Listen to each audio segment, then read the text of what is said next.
સિહાદા ગામ છે અને આ ખેડૂત મિત્ર છે, આ પણ ખેડૂત મિત્ર છે.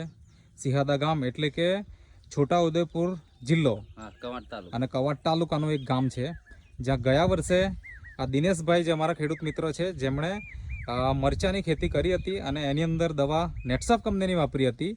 જ્યાં તમે જોઈ શકો છો આ ખેડૂતભાઈના હાથમાં દવા છે જે વાપરી હતી અને એનાથી સારામાં સારું ઉત્પાદન લીધું હતું અને આપણે વિડીયો પણ એમનું શૂટિંગ કર્યો હતો.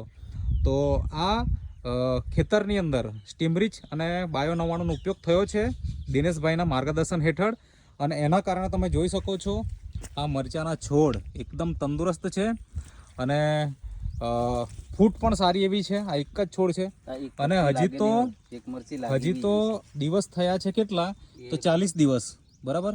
તો 40 દિવસના જ આ છોડ છે, એક જ જગ્યાએ એવું નહીં, આ બધી જ જગ્યાએ છોડ એક સરખા તમને જોવાના મળશે અને પૂરા ખેતરની અંદર એકદમ લીલુંછમ ખેતર દેખાય છે અને વરસાદની ઋતુ અત્યારે ચાલી રહી છે. તો તમે પણ અમારો સંપર્ક કરો અને નેટસફ કંપનીની આ પ્રોડક્ટ વાપરો અને આ રીતના તંદુરસ્ત છોડ અને સારામાં સારું ઉત્પાદન લો. આ બીજું ખેતર છે જે અત્યારે એક વિડીયો લીધો અને જ્યાં આગળ અત્યારે હાલમાં આપણી નેટસફ કંપનીની દવા નથી વપરાઈ અને આ એક જ દિવસે તમે છોડ લાવેલા, બરાબર ને?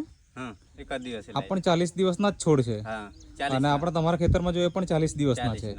તો બંનેમાં તમે તફાવત જોઈ શકો છો કે ઓલા ખેતરની અંદર તો ગ્રોથ આના કરતાં ડબલ ટ્રિપલ જોવાનો મળે છે, જ્યારે અહીંયા તમને ગ્રોથ એટલો જોવાનો નથી મળવાનો, બરાબર. તો એવું નથી કે ભાઈ એક જ આપણે છોડ બતાવીએ છીએ, બહુ બધા છોડ છે. તો સ્ટીમરીચના પટ મતલબ સ્પ્રે કરવાથી કેટલા છંટકાવ કર્યા તમે? 2 કર્યા હતા. 2 છંટકાવ કરવાથી પણ આટલો બધો ફાયદો જોવાનો મળે છે ખેતરમાં.